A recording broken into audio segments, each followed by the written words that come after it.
Hi friends, நம்ம விஜய் மல்லி ஸ்டோரியில் அப்கமிங் சீரியல் எப்படி இருக்க போகுது அப்படின்னு தான் பார்க்க போகிறோம். மெயினாக வந்து தாலி பிரித்து கொடுக்குற ஃபங்க்ஷன் நடக்குமா நடக்காதான் நம்ம பார்த்துட்டு இருந்தோம்.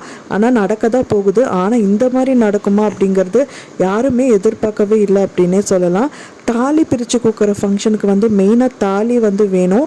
ஆனால் மல்லி காலத்தில் தாலியே இல்லாமல் அந்த ஃபங்க்ஷன் வந்து நடத்த போகிறாங்க. அதுக்கு மெயின் காரணமே வந்து பார்த்திங்க அப்படின்னா ரஞ்சிதா தான் அப்படின்னே சொல்லலாம். ஆமாங்க, அந்த மாதிரி ஒரு விஷயங்கள் தான் நடந்திருக்கு. இப்போ அப்கமிங் சீரியலில் மெயினாக வந்து பார்த்திங்க அப்படின்னா வந்துட்டு மல்லி ரொம்பவே கைக்கு வணங்கி வந்துட்டு இந்த ஃபங்க்ஷன் கண்டிப்பாக பண்ணி தான் ஆகணும் அப்படின்னு சொல்லிட்டு விஜய் கிட்ட கேட்குறாங்க. ஒரு மனைவியாக நான் உங்ககிட்ட கேட்கல, ஆனால் வந்துட்டு ஒரு மனுஷாக கேட்குறேன். தயவு செஞ்சு இந்த ஃபங்க்ஷன் எப்படியாவது நடக்கணும், எல்லாரும் முன்னாடி நான் அவமானப்பட்டுறக்கூடாது அப்படிங்கிற மாதிரி தான் அவங்க வந்து ரொம்பவே கெஞ்சி கேட்குறாங்க, கையெடுத்து கும்பிட்டு கேட்குறாங்க. ஸோ அதனால் விஜய் வந்து ஒன்றுமே பேசாமல் திணறி போய் தான் உட்கார்ந்துட்டுருக்காரு. அதனால வந்து ஃபங்க்ஷனுக்கு ஓகே சொல்லிட்டாரு அப்படின்னு சொல்லிட்டு தான் வந்துட்டு ஃபங்க்ஷனும் நடத்துகிறாங்க.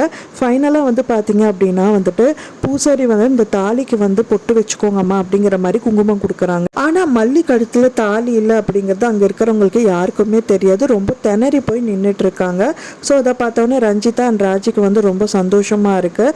ஏன்னா பண்ண விஷயமே வந்து ரஞ்சிதா தான். ஏன் அப்படின்னு பார்த்தீங்கன்னா அவங்க தூங்கிட்டு இருக்கும்போது வந்து அவங்க கழுத்தில் இருக்கிற தாலியை வந்துட்டு ரஞ்சிதா யாருக்குமே தெரியாமல் கட் பண்ணி எடுத்துடுறாங்க.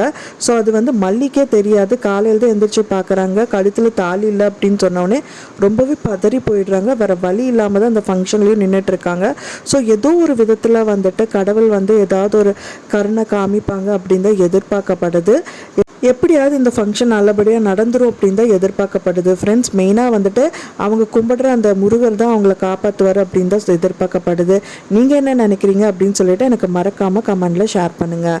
நான் சொன்ன இந்த தகவல் உங்களுக்கு பிடிச்சிருந்தா மறக்காமல் லைக் பண்ணுங்கள், ஷேர் பண்ணுங்கள், கமெண்ட் பண்ணுங்கள், சப்ஸ்கிரைப் பண்ணுங்கள். மேலும் இன்னொரு மல்லி சீரியல் அப்டேட்டோட நெக்ஸ்ட் மீட் பண்ணுறேன். தேங்க்ஸ் ஃபார் வாட்சிங் மை வீடியோ ஃப்ரெண்ட்ஸ். நெக்ஸ்ட் வீடியோவில் பார்க்கலாம்.